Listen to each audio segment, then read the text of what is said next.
The acceleration due to gravity on the earth is not same at all places. It varies from place to place.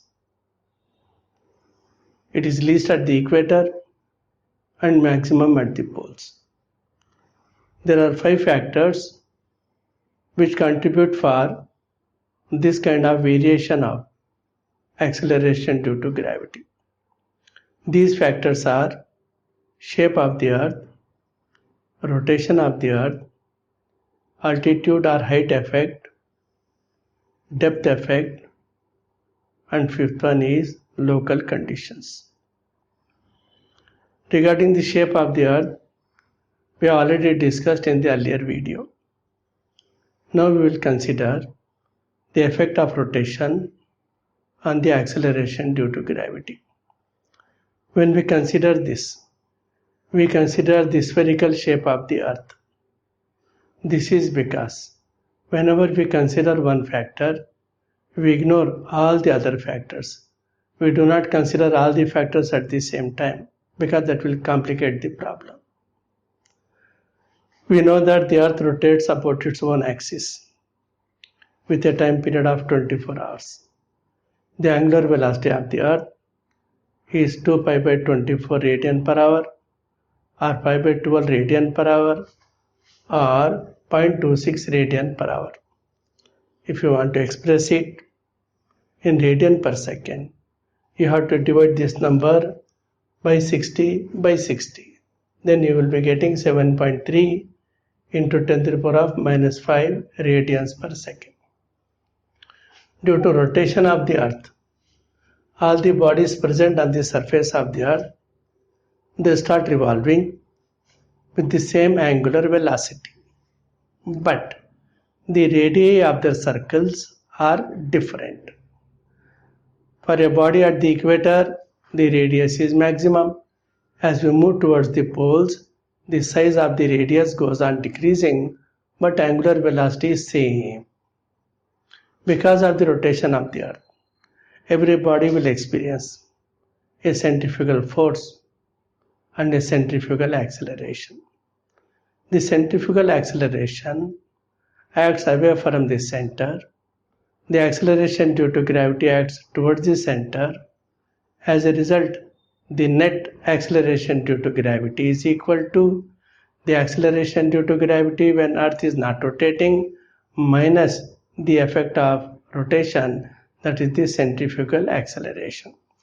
If we consider the point at the equator, G acts towards the center, R omega I square acts away from the center. The effective acceleration due to gravity, GE, is equal to G minus R omega I square. This is for a point at the equator. If we take any other point having some latitude phi, then the acceleration due to gravity at that point, G phi, is equal to G minus R omega I square cos square phi. The acceleration due to gravity at the equator is least and at the poles it is maximum because the effect of rotation is maximum at the equator and least at the poles. Now let us say this. The decrease in G due to rotation is R omega I square at the equator and R omega I square cos square phi at any other place. R omega I square cos square phi is always less than R omega I square. Now let us consider different latitudes and see what is the decrease in G at these places. At the equator, R omega I square, decrease in G is R omega I square. It is equal to 0.034. If we go to latitude 30 degrees, cos 30 is root 3 by 2. On squaring that, it will become 3 by 4. So 3 by 4 R omega I square. 3 by 4 into 0.034, that is 0.026 meter per second square. If we go further towards the poles, the latitude increases. Suppose we are at a point of latitude 45 degrees, cos 45 is 1 by root 2, square of that is 1 by 2, so it will be half R omega I square, 0.017. If you move further toward the poles, and when we are at a latitude 60 degrees, cos 60 is half, cos square 60 is 1/4, so 1/4 r omega square, that is half of this. If you are at the poles, the latitude is 90 degrees, cos 90 is 0, r omega square into 0 is 0. So it means that there is no decrease in g due to rotation of the earth at the poles.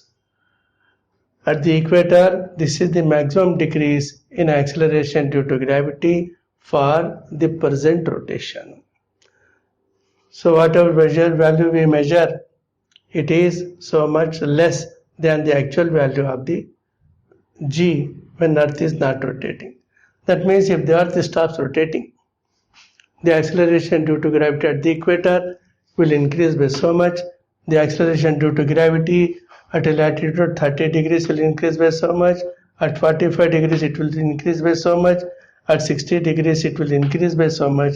At poles, even if the earth stops rotating, it makes no difference, g will remain same. Suppose it is asked at which place on the earth rotation has no effect. The answer is poles. At which place on the earth the rotation has maximum effect, it is equator. It may be asked like this also, at which place the acceleration due to gravity is minimum, that is equator. Effect of rotation is maximum at the equator. As a result, the resultant value is minimum at the equator. Effect of rotation is nil at the poles. As a result, the acceleration due to gravity is maximum at the poles. So if the earth stops rotating, the value of g slightly increases. Suppose you get a doubt. Now if the earth is rotating from west to east, suppose the earth starts rotating from east to west with the same angular velocity, what will happen? Whether this will be increased? No. Whether earth rotates from east to west or from west to east, the centrifugal force acts away from the center. Therefore the value of g decreases. Even if the earth rotates from west to east with the same angular velocity, the value of g will be this much only. Now, that was about rotating with the same angular velocity. Now we get one doubt here. If the earth starts rotating faster, the centrifugal force increases. As the centrifugal force increases, the decrease in value of g increases. As a result, the resultant g will become less. And we know that the weight of any body, it depends on the mass as well as acceleration due to gravity. When acceleration due to gravity decreases, the weight of a body also decreases. Now we want to know for what angular velocity of the earth the weight of a body at the equator becomes 3/4, it becomes half, it becomes 1/4, and it becomes 0 also. For that one, let us consider this one. We know that GE is equal to G minus R omega square. We are at the equator now. GE is equal to G minus R omega square. So R omega square is equal to G minus GE. Omega square is equal to G minus GE by R. Omega is equal to under root G minus GE by R. This is the formula to find the angular velocity. Now let us consider for what angular velocity the weight of a body becomes 3/4. Weight becomes 3/4. That means G minus G is 1/4. So this will be 1/4 G under root 1/4 G by R. That becomes half under root G by R. The value of under root G by R is 1.25 into 10 to the power of minus 3 radian per second. We'll come to this after some time. So half of this value we have to write.